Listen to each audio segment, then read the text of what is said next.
Salam sejahtera Malaysia, selamat datang ke channel Fels Lifestyle. Info padu, info hangat disediakan di dalam channel ini. Tuan-tuan dan puan-puan yang dihormati sekalian, dalam sebuah artikel daripada sinarharian.com, Pemuda Perpaduan lapor SPRM gesah siasat dana khas RM30 juta. Pemuda Perpaduan Kelantan membuat laporan kepada Suruhanjaya Pencegahan Rasuah Malaysia SPRM di sini pada Ahad pagi meminta siasatan dijalankan terhadap Kerajaan Kelantan berkait dana khas RM30 juta dalam Belanjawan 2023 Kerajaan Negeri itu. Laporan itu dibuat oleh Exco Pemuda Parti Amanah Negara Amanah Kelantan Muhammad Zulhilmi Zamri pada jam 2.45 petang. Menurut Ketua Pemuda Pakatan Harapan Kelantan, Hazmi Hassan, sebelum ini beliau membaca satu status di Facebook yang menyatakan terdapat keraguan berkaitan dana berkenaan. Ada kebimbangan besar rakyat terhadap dana yang mungkin disalahguna tujuan pilihan raya tidak lama lagi. Kita masih tidak tahu secara terperinci berkait perbelanjaan RM30 juta tersebut. Jadi kami mohon SPRM untuk melakukan penyiasatan, katanya selepas membuat laporan tersebut di pejabat SPRM negeri di sini pada Ahad. Hazmi berkata, tindakan membuat laporan itu juga bagi mengelak keadaan yang terjadi seperti di Terengganu sebelum ini berulang.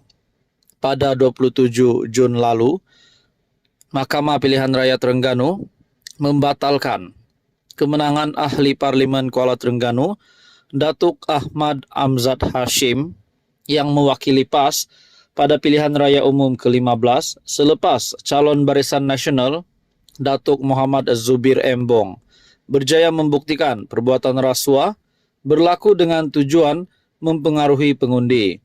Sementara itu, Hazmi turut menuntut penjelasan berhubung pembelian 800 hingga 900 ekor lembu oleh kerajaan negeri daripada satu syarikat pembekal bagi pelaksanaan ibadah korban pada 2021 dan 2022. Kes ini sudah pun dibawa ke mahkamah oleh pihak yang berkenaan. Cuma yang menjadi persoalan berkait dengan bayaran, dalam hal ini juga kami meminta supaya kerajaan negeri memberi penjelasan, ujar beliau. Saudara-saudara, menjadi persoalan, menjadi tanda tanya ramai orang. Adakah laporan dari Pemuda Perpaduan, laporan kepada SPRM, di mana SPRM digesa untuk menyiasat dana khas RM30 juta, di mana laporan itu dibuat oleh Exco Pemuda Parti Amanah Negara Amanah Kelantan. Menurut Ketua Pemuda Pakatan Harapan Kelantan, Hazmi Hassan, beliau membaca status di Facebook yang menyatakan terdapat keraguan berkaitan dana berkenaan. Persoalannya, adakah keraguan ini adalah tidak dibimbang bahwa RM30 juta itu bakal digunakan untuk kempen pilihan raya negeri yang bakal diadakan. Itu semua menjadi persoalan. Dalam artikel ini, kita masih tidak tahu secara terperinci berkait perbelanjaan RM30 juta tersebut. Jadi mohon SPRM untuk melakukan penyiasatan.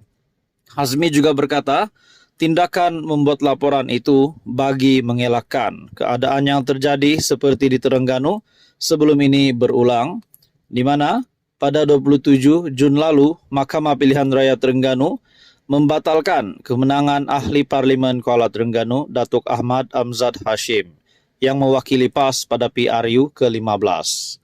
Apa komen anda tuan-tuan dan puan-puan? Teruskan bersama di dalam channel ini. Untuk info yang seterusnya, mohon bantu channel ini dengan menekan butang like, share dan subscribe.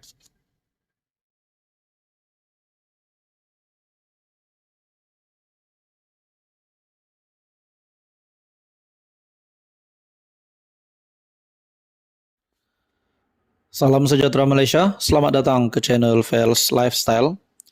Terdapat sebuah ulasan yang cukup padu di dalam sebuah artikel daripada Syabuddin.com. Benarkah kerajaan Anwar Ibrahim tidak tergugat jika Perikatan Nasional menang cemerlang dalam PRN? Benarkah kemenangan PN di beberapa negeri pada PRN akan datang ini tidak menggugat kedudukan Anwar Ibrahim dalam menerajui kerajaan perpaduan? Dalam hal ini, banyak pihak telah tampil dengan pandangan masing-masing, termasuk ada pemimpin UMNO yang menyatakan telah mendapat jaminan daripada GPS dan GRS, gabungan parti-parti di Sarawak dan Sabah, bahwa mereka akan kekal bersama kerajaan perpaduan biar apapun keputusan pilihan raya negeri nanti. Di pihak PH pula, rata-rata menyebut keputusan PRN tidak mampu menjejaskan kerajaan perpaduan kerana ia hanya pilihan raya di peringkat DUN dan bukan parlimen.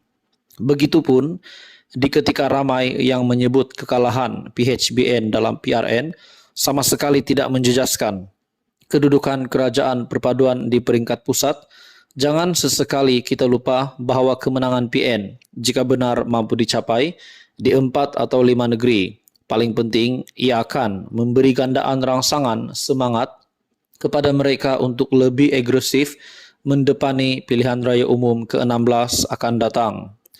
Tanpa memiliki selangor, khususnya pun PN sudah begitu agresif.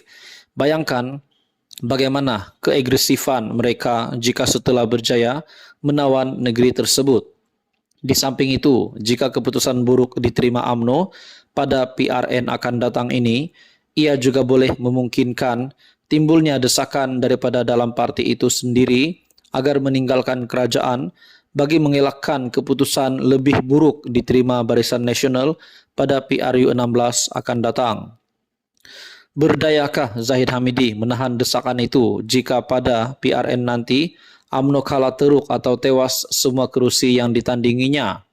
Tentulah lebih buruk keadaannya jika setelah UMNO meninggalkan kerajaan yang disebabkan desakan akar umbi demi untuk survival pada PRU 16 itu, ia diikuti pula oleh GPS dan juga GRS yang turut berbuat demikian. Meski setakat ini GPS dan GRS dilaporkan memberi jaminan akan kekal menyokong kerajaan, namun sebagaimana orang politik, janji parti politik juga bukanlah boleh dipegang sangat. Selain UMNO boleh dipaksa melalui desakan akar umbi untuk meninggalkan kerajaan jika keputusan buruk dicapai PRN.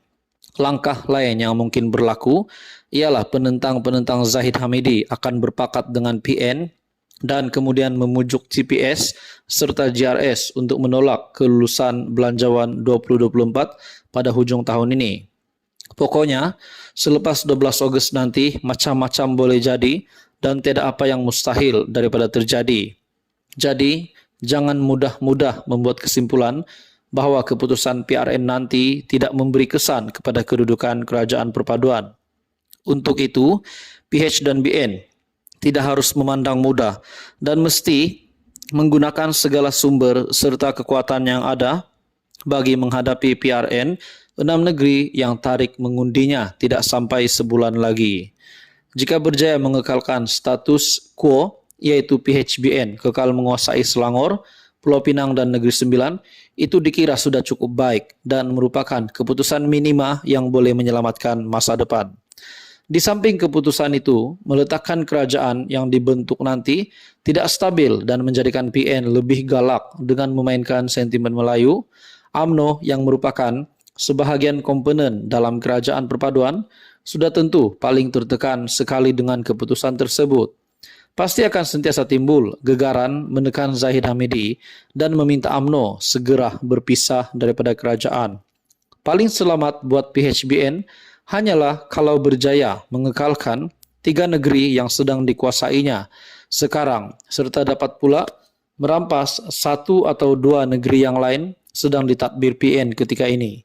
Memandang sekeliling, mampukah perkara itu dijadikan kenyataan oleh PHBN?